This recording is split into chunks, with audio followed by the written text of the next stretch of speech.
Hello, global trade champions. Let's grow together. I'm overwhelmed by the amazing support from this community. In just 48 days since our first video on August 19th, we've reached a huge milestone: 2,000 subscribers. This isn't just a number. It represents your curiosity, passion for learning, and belief in our shared journey. It's amazing to know this channel is reaching people worldwide.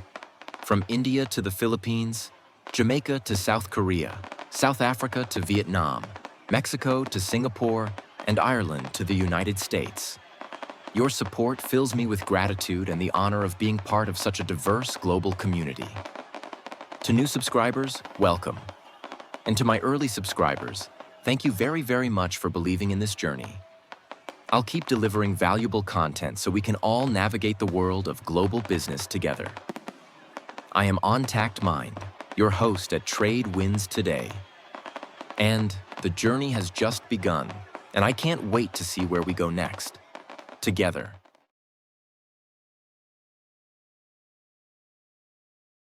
Whether you're shipping a product from Seoul to São Paulo or importing the latest tech from Tokyo to Toronto, you need to know your Incoterms. Welcome to another episode of Trade Wins Today channel, where we break down complex trade topics into bite-sized, easy-to-digest nuggets. The Incoterms 2020 edition consists of 11 terms, divided into two categories. 7 terms applicable to any mode of transport: EXW, FCA, CPT, CIP, DAP, DPU, DDP, and 4 terms specific to maritime transport: FAS, FOB, CFR, CIF. Today, we'll be focusing on the 7 essential Incoterms 2020 that apply to all modes of transport. You might be thinking, why should I care about these terms? Well, they define who's responsible for shipping, who pays the costs, and who takes the risk. Pretty important stuff, right? You're welcome to download the materials from this video as a PDF using the Google Drive link provided in the description or comments. Feel free to relax and listen to the video first. Then take your time to go through the PDF for a deeper understanding. If you have any questions after reading, please don't hesitate to leave a comment. I will be more than happy to help and answer as best as I can. Ready to become an Incoterms expert? All right, let's get started.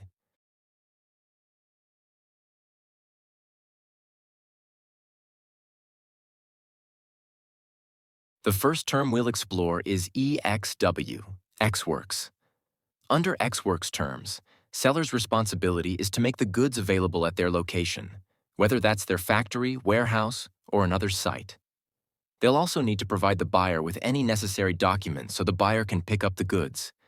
And the risk shifts from the seller to the buyer as soon as the goods are ready and available at the seller's location. From that point, it's the buyer's responsibility to cover all the costs and handle any risks related to getting the goods to their final destination. This includes arranging for loading, transportation, insurance, and managing any import or export duties. EXW, Ex-Works, is ideal when the buyer can manage the entire logistics process from the seller's premises to the final destination. The seller's role is minimal, ending once the goods are ready for pickup. For example, a small electronics manufacturer in Seoul sells parts to a tech company in Vietnam.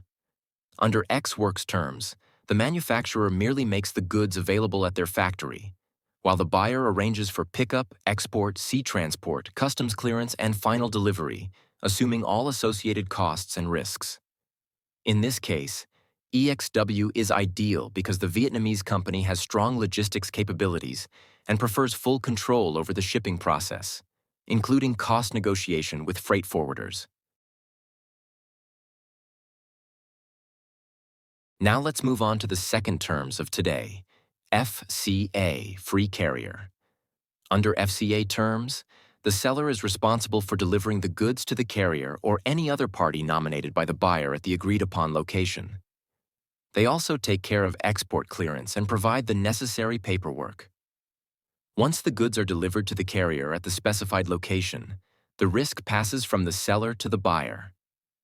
From that point on, the buyer needs to arrange further transportation, insurance, and handle any import duties. The buyer also assumes all risks and costs beyond the point of delivery.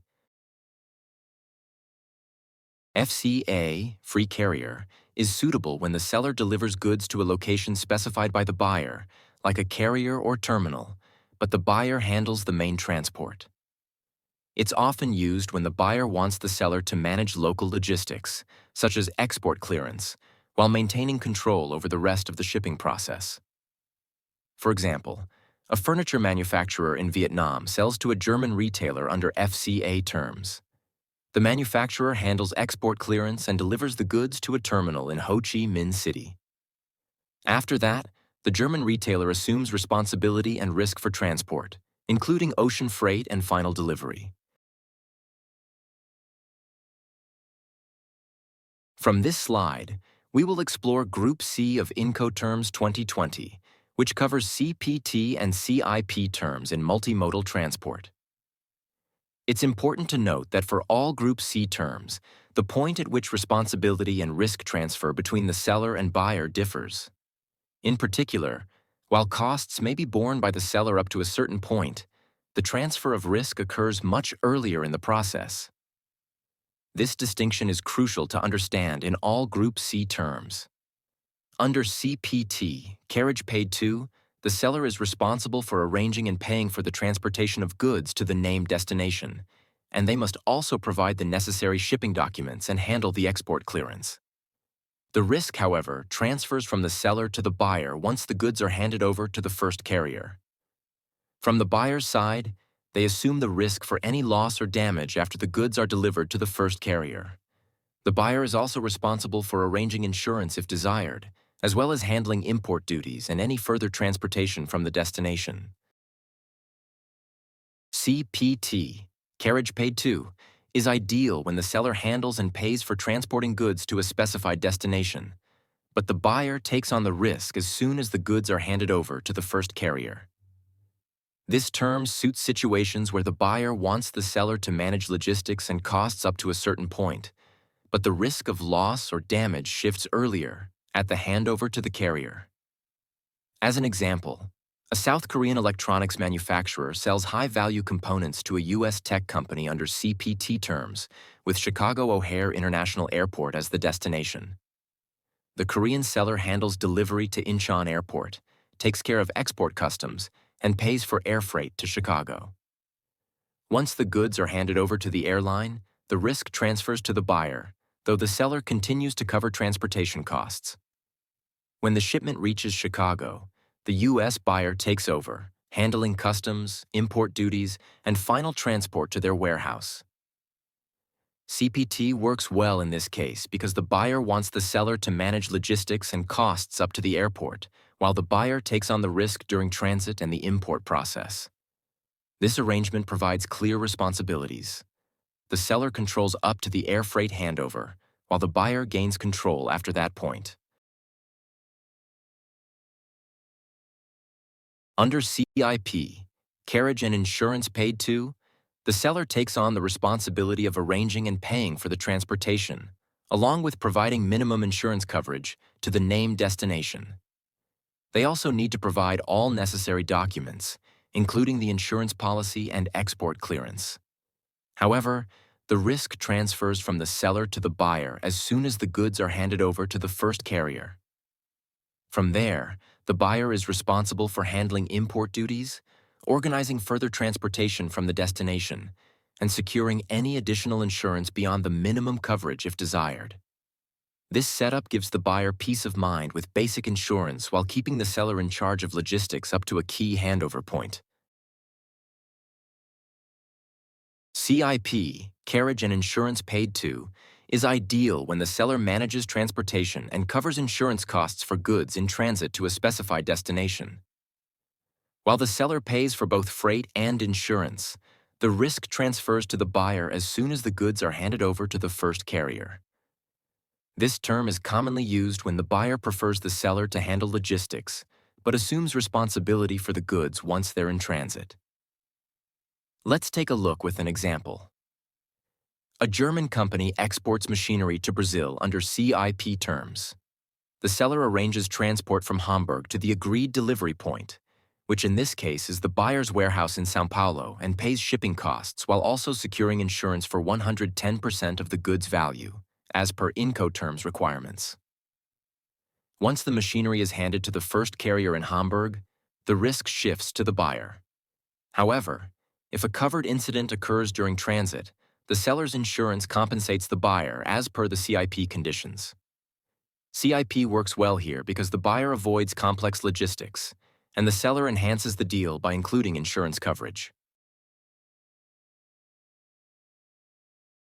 Now, let's move on to the final group of Incoterms 2020 that we'll cover today. Group D. This group includes three terms: DAP, DPU, and DDP, where the seller's responsibilities are significantly greater. Let's begin with DAP, delivered at place. Under DAP, the seller is responsible for arranging and paying for the transportation to the named destination and making sure the goods are cleared for export with all the necessary documents in place. The risk transfers to the buyer as soon as the goods are made available at the agreed location, ready for unloading. From that point, it's up to the buyer to unload the goods, take care of import duties, and handle any further transportation. DAP, delivered at place, is ideal when the seller handles transportation to the buyer's location, but the buyer manages import duties, taxes, and customs clearance. It works well when the buyer wants help with logistics but can handle import formalities. Let me give an example. A Chinese electronics maker sells to a Canadian retailer under DAP terms. The seller handles all transport from Shenzhen to the buyer's Toronto warehouse, covering shipping and customs up to that point. The buyer takes over for import clearance, duties, and taxes. DAP is perfect here, as the buyer wants easy logistics while managing import costs themselves. Under DPU, delivered at place unloaded, the seller takes on quite a bit of responsibility. They arrange and pay for the transportation and even handle the unloading of the goods at the agreed destination. They also make sure the goods are cleared for export and provide all the paperwork needed. Now, the moment the goods are unloaded at the named place, the risk shifts to the buyer. From there, it's up to the buyer to take care of import duties and manage any additional transportation. So, the seller pretty much takes care of everything up to the point the goods are on the ground, and the buyer picks up from there. DPU, delivered at place unloaded, is ideal when the seller handles both delivery and unloading at the destination, covering all costs and risks until the goods are unloaded. The buyer is only responsible for customs and duties after unloading. As an example, a Turkish company ships heavy machinery to Saudi Arabia under DPU terms. The seller arranges sea transport from Istanbul to Jeddah and handles unloading at the port. After unloading, the Saudi buyer manages customs and duties. DPU is appropriate here because the buyer wants the seller to take responsibility for delivering and unloading the machinery at the destination, reducing the buyer's logistical burden. The seller benefits by offering a complete delivery service, which may make the sale more attractive to the buyer. Under DDP, delivered duty paid, the seller really takes care of everything, covering all the costs to get the goods to the buyer's specified destination, including transportation, insurance, and even import duties. The seller also handles both export and import clearance and ensures all the required documents are in order.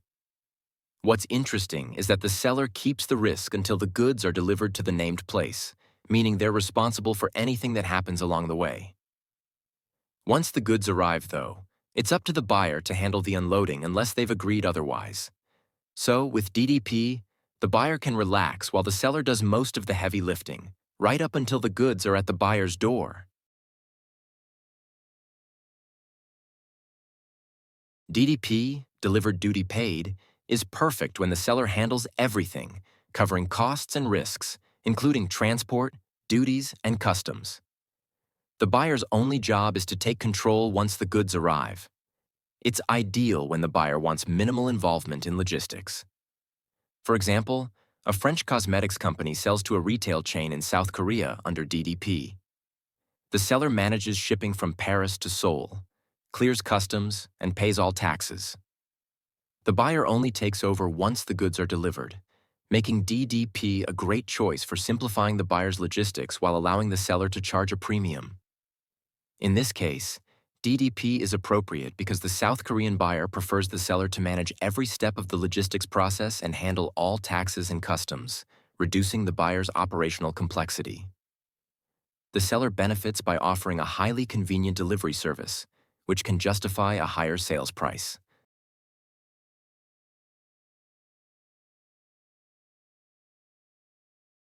In this slide, we'll explore the importance of Incoterms through a fictional example involving Café K, a coffee chain in Seoul, and Supremo, a Brazilian coffee exporter. It's crucial to choose the optimal terms by taking into account the capabilities and experience of each transaction partner, as well as the specific conditions of the transaction environment. Café K wants to import 10 tons of coffee beans and must decide between two Incoterms: EXW, Ex-Works, or CIP, Carriage and Insurance Paid To. The choice will impact who handles different stages of shipping and the associated risks and costs. Scenario 1. EXW, Ex-Works. Under Ex-Works, Café K is responsible for all transport from Supremo's warehouse in Brazil to Seoul. Things quickly go wrong. Café K's hired truck breaks down, causing delays and extra costs. At the port, they run into unexpected customs paperwork, missing their ship and incurring storage fees. When a storm damages the beans during transit, Café K realizes they forgot insurance, leading to a major financial loss. This scenario is a logistical disaster, with delays, unforeseen costs, and ruined goods. Scenario 2. CIP, Carriage and Insurance Paid To. In contrast, under CIP, Supremo handles transport to a South Korean port and provides insurance. Supremo ensures smooth logistics by preparing documents and using reliable transport. When a storm hits, their insurance covers the damage and replacement beans are sent, causing no extra costs for Café K. The result? Café K receives the beans on time, with minimal stress, allowing their business to keep running smoothly. This example highlights the importance of selecting the right Incoterm. Choosing wisely can help businesses avoid logistical nightmares, manage risks, and ensure a smooth, cost-effective delivery.